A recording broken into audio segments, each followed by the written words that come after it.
ಕೇಳಿ ಶಿವಮೊಗ್ಗದ ಇರುವಕ್ಕಿ ಮತ್ತು ನವಿಲೆಯ ಕೆಳದಿ ಶಿವಪ್ಪನಾಯಕ ಕೃಷಿ ಮತ್ತು ತೋಟಗಾರಿಕೆ ವಿಜ್ಞಾನಗಳ ವಿಶ್ವವಿದ್ಯಾಲಯ ಇವರ ಪ್ರಾಯೋಜಿತ ಕಾರ್ಯಕ್ರಮ UAHS ನೇಗಿಲ ಮಿಡಿತ. ನಮಸ್ಕಾರ ರೈತ ಬಾಂಧವರೇ, ನಾನು ಡಾಕ್ಟರ್ ಮಲ್ಲಿಕಾರ್ಜುನ MC ಅಂತೇಳಿ ಕೆಳದಿ ಶಿವಪ್ಪನಾಯಕ ಕೃಷಿ ಮತ್ತು ತೋಟಗಾರಿಕೆ ವಿಶ್ವವಿದ್ಯಾಲಯ ಇರುವಕ್ಕಿ. ನಾನು ಇವತ್ತು ಗಿರಿಜನರ ಬದುಕಿನ ಆಶಾಕಿರಣ ವಿವಿಧೋದ್ದೇಶ ಸಹಕಾರ ಸಂಘ ಅಂದರೆ ಲ್ಯಾಂಪ್ಸ್ ಅಂತೇಳಿ ಕರಿತೀವಿ. ಇದು ಲಾರ್ಜ್ ಏರಿಯಾ ಮಲ್ಟಿಪರ್ಪಸ್ ಸೊಸೈಟಿ ಅಂತೇಳಿ ನಾವು ಕರಿತೀವಿ. ಈ ಒಂದು ಸಂಸ್ಥೆ ಕರ್ನಾಟಕ ರಾಜ್ಯದಾದ್ಯಂತ ಒಟ್ಟು 23 ಸಂಸ್ಥೆಗಳನ್ನು ನಮ್ಮಲ್ಲಿ ಒಳಗೊಂಡಿರೋಂಥದ್ದನ್ನ ನಾವು ಕಾಣ್ತೀವಿ. ಲ್ಯಾಂಪ್ಸ್ ಅಂತೇಳಿ ಹೇಳೋಂಥದ್ದು. ಇದಕ್ಕಿಂತ ಪೂರ್ವದಲ್ಲಿ ಒಂದಷ್ಟು ಮಾಹಿತಿನ ಕೊಡಲಿಕ್ಕೆ ಬಯಸ್ತೀನಿ ರೈತ ಬಾಂಧವರೇ. ಈ ಸಮುದಾಯದ ಶ್ರೇಯೋಭಿವೃದ್ಧಿಗಾಗಿ ಹಲವು ಕಾನೂನುಗಳು ರೂಪುಗೊಂಡವು. ಯಾಕೆಂದರೆ ಗಿರಿಜನರ ಬದುಕಿಗಾಗಿ 1972ರಲ್ಲಿ ಆ ಒಂದು ವನ್ಯಜೀವಿ ಸಂರಕ್ಷಣಾ ಕಾಯ್ದೆಯ ರಾಷ್ಟ್ರೀಯ ಉದ್ಯಾನಗಳಿಗೆ ಅದು ಆಧುನಿಕ ರೂಪವನ್ನು ಕಟ್ಟಿಕೊಡ್ತು. ಈ ಕಾಯ್ದೆ ಪ್ರಕಾರ ಅರಣ್ಯ ಉಪ ಉತ್ಪನ್ನಗಳಿಗೆ ಸಂಗ್ರಹಿಸೋದಕ್ಕೆ, ಅವುಗಳನ್ನು ಮಾರಾಟ ಮಾಡೋದಕ್ಕೆ ಅವಕಾಶ ಇರಲಿಲ್ಲ. ಆ ನಂತರದಲ್ಲಿ 2006ರಲ್ಲಿ ಬುಡಕಟ್ಟು ಮತ್ತು ಪಾರಂಪರಿಕ ಅರಣ್ಯವಾಸಿಗಳ ಅರಣ್ಯ ಹಕ್ಕು ಕಾಯ್ದೆ ಜಾರಿ ಆದಮೇಲೆ ಆದಿವಾಸಿಗಳಿಗೆ ಮತ್ತು ಗಿರಿಜನ ಬದುಕಿನಲ್ಲಿ ನಿರ್ದಿಷ್ಟ ಬದಲಾವಣೆಯನ್ನು ತರೋದಕ್ಕೆ ಒಂದು ಭರವಸೆಯನ್ನು ಮೂಡಿಸಿತು. ಇಂತಹ ಸಂದರ್ಭದಲ್ಲಿ ನಮ್ಮ ಆದಿವಾಸಿ ವಿವಿಧೋದ್ದೇಶ ಸಹಕಾರ ಸಂಘ ನಿಯಮಿತ ಲ್ಯಾಂಪ್ ಸಂಸ್ಥೆನ ಕರ್ನಾಟಕ ರಾಜ್ಯಾದ್ಯಂತ ಸ್ಥಾಪನೆ ಮಾಡಲಾಯಿತು.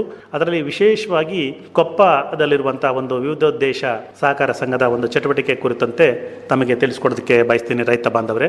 ಇದು ಭಾಳ ತುಂಬ ನಿಸ್ಪೃಹವಾದಂಥ ಸೇವೆಯನ್ನು ಸಲ್ಲಿಸ್ತಿರುವಂಥದ್ದು. ಚಿಕ್ಕಮಗಳೂರು ಜಿಲ್ಲೆಯ ಕೊಪ್ಪ ತಾಲೂಕಿನಲ್ಲಿ ದೊಡ್ಡ ಪ್ರಮಾಣದ ಆದಿವಾಸಿ ವಿವಿಧೋದ್ದೇಶ ಸಹಕಾರ ಸಂಘ ಸಂಸ್ಥೆ ಇವತ್ತು ಸಕ್ರಿಯವಾಗಿ ಚಟುವಟಿಕೆಯನ್ನು ಮಾಡ್ತಾ ಇದೆ. ಈ ಭಾಗದ ಗಿರಿಜನರ ಒಂದು ಶೈಕ್ಷಣಿಕ, ಆರ್ಥಿಕ, ಸಾಮಾಜಿಕ ಏಳಿಗೆಗಾಗಿ ಶ್ರಮಿಸ್ತಾ ಇರುವಂಥದ್ದನ್ನ ನಾವಿಲ್ಲಿ ಕಾಣ್ಬೋದು. ಇದು ಒಟ್ಟು 3 ಬ್ರಾಂಚ್ಗಳನ್ನು ಹೊಂದಿರುವಂಥದ್ದು ನಾವು ಕಾಣ್ತೀವಿ. ಕೊಪ್ಪ, ಶೃಂಗೇರಿ ಮತ್ತು ಎನ್ನಾರ್ಪುರ ತಾಲೂಕಿನಲ್ಲಿ ಇವತ್ತು ಗಿರಿಜನರ ಬದುಕಿಗೆ ಒಂದು ಆಸರೆಯಾಗಿ ಇರುವಂಥ ಒಂದು ಸಂಸ್ಥೆ ಇದು. ಇಲ್ಲಿ ಗಿರಿಜನರು ಕಿರು ಅರಣ್ಯ ಉತ್ಪನ್ನಗಳನ್ನು ಸಂಗ್ರಹಣೆ ಮಾಡುವಂಥದ್ದು, ಆ ಸಂಸ್ಕರಣೆ ಮಾಡುವಂಥ ಒಂದು ಘಟಕವನ್ನು ಈ ಒಂದು ಕೊಪ್ಪದಲ್ಲಿರುವಂಥ ಲ್ಯಾಂಗ್ ಸಂಸ್ಥೆ ಮಾಡ್ತಾ ಇದೆ. ಇಲ್ಲಿ ಅದು ಗಿರಿಜನರ ಮಕ್ಕಳ ವಿದ್ಯಾಭ್ಯಾಸಕ್ಕೆ ಪ್ರೋತ್ಸಾಹ ನೀಡ್ತಾ ಇದೆ, ತರಬೇತಿ ಕೊಡ್ತಾ ಇದೆ, ಮಾರ್ಗದರ್ಶನ ನೀಡ್ತಿರುವಂಥದ್ದನ್ನ ನಾವು ಕಾಣ್ಬೋದು ಸ್ನೇಹಿತರೆ. ಇದ್ರ ಜೊತೆಗೆ ಸಾಲ ಸೌಲಭ್ಯವನ್ನು ಕೂಡ ಕೊಡ್ತಾ ಇದೆ. ಸರ್ಕಾರದಲ್ಲಿ ಬರುವಂಥ ಸೌಲಭ್ಯಗಳ ಬಗ್ಗೆಯೂ ಕೂಡ ಮಾಹಿತಿಯನ್ನು ನೀಡಿ ಆ ಗಿರಿಜನರ ಬದುಕಿಗೆ ಒಂದು ಆಶಾಕಿರಣವಾಗಿ ರೂಪುಗೊಂಡಿದೆ ಅಂದರೆ ನಾವು ಇಲ್ಲಿ ನೆನಪಿಸುವಂಥ ಒಂದು ಕಾರ್ಯಕ್ರಮ ಅವನ್ನ ನೋಡ್ಬೋದು ಸ್ನೇಹಿತರೆ. ಹಾಗೆಯೇ ಇಲ್ಲಿ ಕಿರು ಅರಣ್ಯ ಉತ್ಪನ್ನಗಳಾದಂತಹ ಇಲ್ಲಿ ಬುಟ್ಟಿ, ಈಚಲು ಪೊರಕೆಯನ್ನು ಮಾಡುವಂಥದ್ದು, ಚಾಪೆ, ತಟ್ಟಿ ಮಾಡುವಂಥ ಇರ್ಬೋದು, ಜೇನುಗಳನ್ನು ಸಂಗ್ರಹಿಸುವಂಥದ್ದು, ಆ ಜೇನುಗಳನ್ನು ಸಂಗ್ರಹಿಸಿ ಮಾರಾಟ ಮಾಡೋದಕ್ಕೆ ಇಲ್ಲಿ ಅವಕಾಶವನ್ನು ಒದಗಿಸ್ಕೊಡುವಂಥದ್ದು ನೋಡಬಹುದಾಗಿದೆ. ಹಾಗಾಗಿ ಇಲ್ಲಿ ಕಾಡು ಉತ್ಪನ್ನಗಳಾದಂತಹ ಸೀಗೆಕಾಯಿನ ಜನವರಿಯಿಂದ ಏಪ್ರಿಲ್ ತಿಂಗಳ ಕೊನೆಯವರೆಗೆ ಅವರು ಸಂಗ್ರಹಣೆ ಮಾಡ್ತಾರೆ. ಅದನ್ನ ಗಿರಿಜನರು ಹೆಕ್ಕಿ ತಂದು ಸಂಘಕ್ಕೆ ಮಾರಾಟ ಮಾಡ್ತಿದ್ದಾರೆ.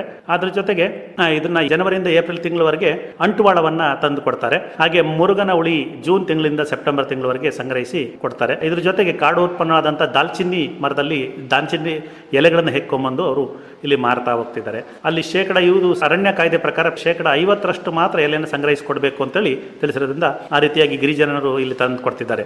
ಈ ಅರಣ್ಯ ಉತ್ಪನ್ನಗಳಲ್ಲಿ ಇವು ಬಹಳಷ್ಟು ಅವರಿಗೆ ಆರ್ಥಿಕ ಚೈತನ್ಯವನ್ನು ಕೊಡ್ತಿರೋಂಥದ್ದು. ಜೇನು ಉತ್ಪಾದನೆ ಇರ್ಬೋದು, ಹಾಗೆಯೇ ಧೂಪದ ಮರದಿಂದ ಅಂಟು ತೆಗೆದುಕೊಂಡು ಬಂದು ಸಾಂಬ್ರಾಣಿಯನ್ನು ತಯಾರು ಮಾಡಿಕೊಡ್ತಿದ್ದಾರೆ. ಹೀಗಾಗಿ ಇಲ್ಲಿ ಧೂಪದ ಮರ ಮತ್ತೆ ಅಂಟವಾಳ ಹಾಗೆಯೇ ಮುರುಗನ ಹುಳಿ ಎಲೆಯನ್ನು ಹೆಕ್ಕೊಂಬಂದು ಇವತ್ತು ಆರ್ಥಿಕ ಚಟುವಟಿಕೆಯನ್ನು ನಡೆಸ್ಕೊಂಡು ಬರ್ತಿರೋಂಥದ್ದನ್ನ ಈ ಸಂಘದ ಒಂದು ಪಾತ್ರವನ್ನು ಬಹಳ ಮುಖ್ಯವಾಗಿ ನೋಡುವಂಥದ್ದು. ಇದ್ರ ಜೊತೆಗೆ ಆ ಸಂಘ ಇಲ್ಲಿ ವಿವಿಧೋದ್ದೇಶ ಸಹಕಾರ ಸಂಘ ಸದಸ್ಯರ ಮಕ್ಕಳಿಗೆ ವಿದ್ಯಾಭ್ಯಾಸಕ್ಕಾಗಿ ಪ್ರೋತ್ಸಾಹ ಧನ ನೀಡ್ತದೆ, ಆಕಸ್ಮಿಕ ಘಟನೆಗಳಿಗೆ ಪರಿಹಾರ ನೀಡ್ತಾ ಇದೆ, ಮರಣೋತ್ತರ ನಿಧಿ ಪರಿಹಾರ ನೀಡ್ತಾ ಇದೆ, ಆರೋಗ್ಯ ತಪಾಸಣಾ ಶಿಬಿರವನ್ನು ಮಾಡಿ ಕಿರು ಅರಣ್ಯ ಉತ್ಪನ್ನಗಳಿಗೆ ಕೂಡ ಸುಸ್ಥಿರವಾಗಿ ನಿರ್ವಹಣೆ ಮಾಡ್ತಿರೋಂಥದ್ದನ್ನ ನಾವು ಕಾಣ್ತೀವಿ. ಬಹಳ ವಿಶೇಷವಾಗಿ ಗುಡಿ ಕೈಗಾರಿಕೆಗಳಿಗೆ ತರಬೇತಿ ನೀಡ್ತಾ ಇವತ್ತು ಕೊಪ್ಪದಲ್ಲಿ ಬಹಳಷ್ಟು ಯಶಸ್ವಿಯಾಗಿ ಒಂದು ಉತ್ತಮವಾದಂಥ ಚಟುವಟಿಕೆಯನ್ನು ಮಾಡ್ಕೊಂಡು ಬರ್ತಾ ಇದೆ. ಈ ಹೆಚ್ಚಿನ ಮಾಹಿತಿಗಾಗಿ ನನ್ನ ದೂರವಾಣಿ ಸಂಖ್ಯೆ 9740369327. ನಮಸ್ಕಾರ ರೈತ ಬಾಂಧವರೇ. ಇದುವರೆಗೆ ಶಿವಮೊಗ್ಗದ ಇರುವಕ್ಕಿ ಮತ್ತು ನವಿಲೆಯ ಕೆಳದಿ ಶಿವಪ್ಪನಾಯಕ ಕೃಷಿ ಮತ್ತು ತೋಟಗಾರಿಕೆ ವಿಜ್ಞಾನಗಳ ವಿಶ್ವವಿದ್ಯಾಲಯದ ಪ್ರಾಜೆಕ್ಟ್ವದ ಅಡಿಯಲ್ಲಿ ಆಕಾಶವಾಣಿ ಭದ್ರಾವತಿ ಕೇಂದ್ರದಲ್ಲಿ ಸಿದ್ಧಪಡಿಸಲಾದ ಕೃಷಿ ಮತ್ತು ಕೃಷಿ ಅವಲಂಬಿತ ವಿಷಯಗಳ ಜ್ಞಾನ ತುಂಬುವುದಕ್ಕಾಗಿಯೇ ಇರುವ ವಿಶೇಷ ಕಾರ್ಯಕ್ರಮ UAHS ನೇಗಿಲ ಮಿಡಿತ ಆಕಾಶವಾಣಿ ಭದ್ರಾವತಿ, ಚಿತ್ರದುರ್ಗ, ಮಡಿಕೇರಿ ಮತ್ತು ಮಂಗಳೂರು ಕೇಂದ್ರದಿಂದ ಏಕಕಾಲಕ್ಕೆ ಪ್ರಸಾರವಾಯಿತು. ಪ್ರಸ್ತುತಿ ಡಾಕ್ಟರ್ SM ಸುಧಾಕರ್. ನಿರ್ವಹಣೆ SR ಭಟ್.